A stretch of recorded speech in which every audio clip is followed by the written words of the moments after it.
Hello everybody, आज आपको फिर जूरिस्प्रूडेंस का एक नया टॉपिक डिस्कस करने जा रहे हैं। जुडिशियल प्रेसिडेंट, पूर्ण निर्णय। अगर इसको एक लाइन में डिस्कस करना होता तो क्या बोलते हैं? Formal decision of the court. इसका मतलब होता है न्यायालय के पहले के द्वारा दिए गए निर्णय। जो न्यायालय पास्ट में डिसीजन दे चुकी है उनको हम क्या करते हैं, फ्यूचर में अगर उससे मिलता जुलता कोई केस आता है तो हम उसको क्या करते हैं, अडॉप्ट करते हैं, उसका रेफरेंस ले लेते हैं। जैसे मैंने लिखा भी हुआ है कि president have a binding force on judicial tribunals for deciding similar case in future. इसका मतलब अगर कोई फ्यूचर में उससे मिलता जुलता निर्णय आएगा तो हम क्या करते हैं, उसको रेफरेंस के रूप में यूज कर लेते हैं फ्यूचर के डिसीजन के लिए। अगर इंडिया में इसको जुडिशियल प्रेसिडेंट कहा जाता है तो इंग्लैंड में सेम चीज को क्या कहते हैं, जुडिशियल प्रेसिडेंट को स्टारे डेशियस। ये कैसा होता है स्टारे डेशियस? जैसे इंडिया में अथॉरिटेटिव और बाइंडिंग है, प्राधिकारी पूर्ण और बाध्यकारी है, वैसे ही इंग्लैंड में इस स्थिति को स्वीकार किया गया है। यहाँ पर अगर देखा जाए इसकी शुरुआत कैसे हुई तो मैं आपको बता दूंगी। फर्स्ट आपको बताऊंगी कि स्टारे डेशियस किस पे बेस्ड है। मैं बताऊंगी स्टारे डेशियस दो चीजों पे बेस्ड है। पहला मैंने आपको लिख दिया है लॉ रिपोर्टिंग, दूसरा मैं आपको बोल रही हूँ हायरार्की ऑफ कोर्ट्स। तो अभी लॉ रिपोर्टिंग को डिस्कस करेंगे कि निर्णयों का प्रकाशन, वो निर्णय जो हो चुके हैं उनको पब्लिश किया जाए। तो 15वीं सेंचुरी तक ऐसा नहीं हो रहा था, किसी भी डिसीजन को पब्लिश नहीं किया जा रहा था। पहले जो व्यक्ति आए, कह सकते हैं बैक्टन, जिन्होंने डिसीजन को पब्लिश किया और एक बुक लिखी, उस बुक का नाम था नोटबुक। और नोटबुक में कितने डिसीजन थे आप याद रखेंगे, 2000 डिसीजन का कलेक्शन किया गया था। इन्होंने अपनी एक और बुक लिखी ट्रीटाइज। ट्रीटाइज में कितने डिसीजन थे? 500 डिसीजन को इसमें कलेक्ट करके लिखा गया है। उसके बाद कौन सी बुक आई? एयर बुक आई है। और 16वीं सेंचुरी में अगर नाम ले डायर का, जो उन्होंने क्या किया, जितने भी डिसीजंस आए उनको पब्लिश करवाने में अहम योगदान दिया। तो 1513 से लेके 1582 तक आप कह सकते हैं कि कई बुक्सों में डिसीजन को लिखा गया। उसके बाद और जो व्यक्ति आए, लीडन कोक। 16वीं शताब्दी में कोक ने भी बहुत सारे डिसीजन को विधि की किताबों में लिखा। उसके बाद है 18वीं सेंचुरी में बरो, और इनका टाइमिंग था 1757 से 1771 तक। कई डिसीजन को किताबों में पब्लिश किया गया, लॉ की रिपोर्टिंग होना शुरू हो गई।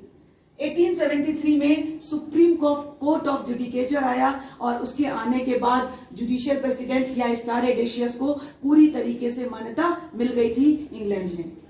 1936 की बात करें तो ऑल इंग्लैंड रिपोर्ट पब्लिश होने लगी थी, और ये भी एक तरीके की वो किताब थी जिसपे इंग्लैंड के सारे डिसीजन दिए हुए थे। 1953 की बात करें, मैंने लिखा हुआ है WLR। WLR का मतलब होता है वीकली लॉ रिपोर्ट। इसका मतलब जो हफ्ते में डिसीजन दिए गए हैं न्यायालय द्वारा वो भी अब पब्लिश होने लगे थे। अभी मैंने आपको बताया कि जुडिशियल प्रेसिडेंट को के बारे में बताया, आपको स्टारे डेशियस के बारे में बताया, और बताया कि स्टारे डेशियस दो चीजों पर बेस्ड है। पहला मैंने बताया था, आपको याद होगा, कि लॉ रिपोर्टिंग, और दूसरा वर्ड मैं आपको बता रही हूँ हायरार्की ऑफ कोर्ट्स, श्रेणीबद्ध न्यायालयों की श्रृंखला। पहले इंग्लैंड से कंपेयर करेंगे, फिर इंडिया पे भी आएंगे।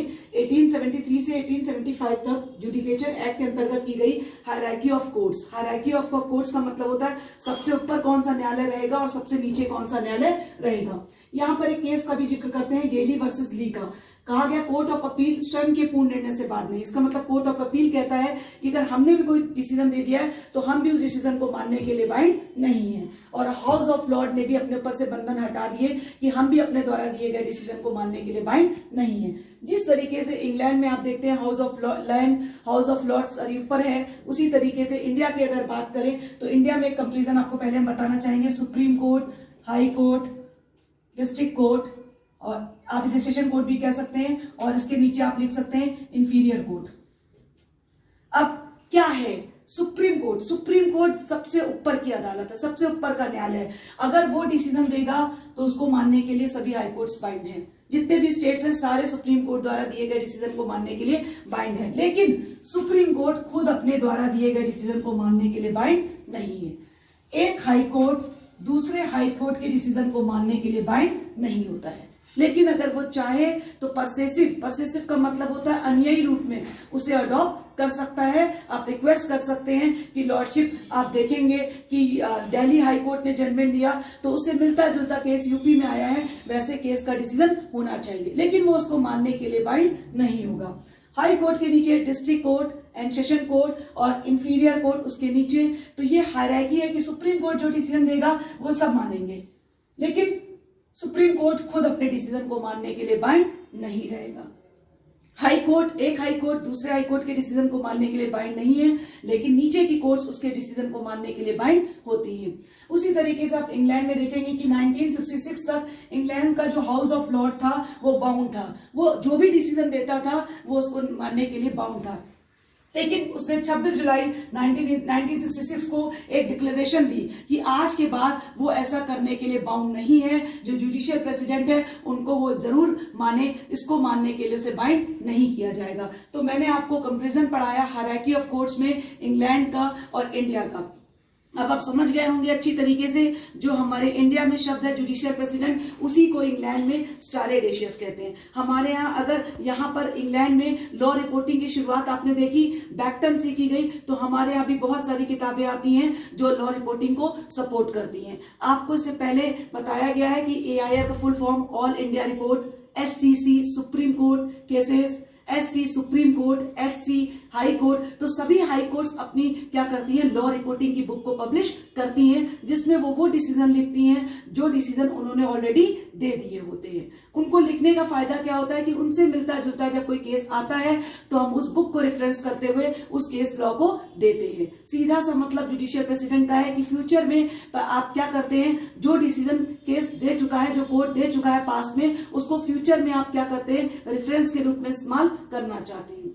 तो इंडिया में भी कई किताबें पब्लिश होती हैं और इंग्लैंड में भी मैंने आपको बताया कि लॉ रिपोर्टिंग क्या है। इंडिया में मैंने आपको बताया कि सबसे ऊपर की कोर्ट सुप्रीम कोर्ट है, इंग्लैंड की भी मैंने स्थिति बताई। तो आज आपने ये देखा कि जुडिशियल प्रेसिडेंट का मीनिंग क्या होता है और जुडिशियल प्रेसिडेंट में क्या क्या चीजें होती हैं। तो दो चीजों को आप सबसे पहले याद रखेंगे कि स्टारे डेशियस में दो चीजें थी, लॉ रिपोर्टिंग और हायरार्की ऑफ कोर्ट, और इंडिया में भी इन दोनों चीजों को अडॉप्ट किया गया है। इसका मतलब जो जुडिशियल प्रेसिडेंट की शुरुआत जो इंग्लैंड ने की थी उसको अमेरिका और इंडिया ने भी अडॉप्ट किया है। तो अगर इस पर आपको कोई क्वेश्चन हो तो आप मुझसे कमेंट बॉक्स में जाकर इससे रिलेटेड कोई भी क्वेश्चन पूछ सकते हैं। अगर आपको मेरा चैनल अच्छा लगता है तो प्लीज आपको उसको लाइक करिए, शेयर करिए, सब्सक्राइब करिए और इसको लगातार सुनिए। इससे क्या होगा कि जब आपको मन में कोई क्वेश्चन होगा तो आप कमेंट बॉक्स में जाकर क्वेश्चन को पूछते हैं तो मैं उसका भी रिप्लाई आपको देती रहती हूँ। Thank you. Please like share subscribe my channel.